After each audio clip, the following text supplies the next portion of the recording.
What's up guys, in this tutorial I'm going to show you how to buy a stock on Trading212. So the first thing that you need to do is to be logged in on your account like I am right now. Then for example, let's say that we want to buy some Meta. All we have to do is to go to search bar like here and we're gonna write Meta. And as you can see now is the first option. Then what you want to do is to click on buy like so, and now you have to choose the value. You can buy by value in specific dollar amount or what currency you use or in number of shares. So for this tutorial, we're gonna buy in value. We're gonna buy 10 lays of Meta. And then what we want to do is to review order like so.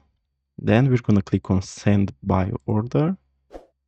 And as you can see, our order was placed. Now the market is not open, so the order will be executed tomorrow in 15 hours. So guys, this was the tutorial. Thanks for watching and don't forget to like and subscribe to the channel.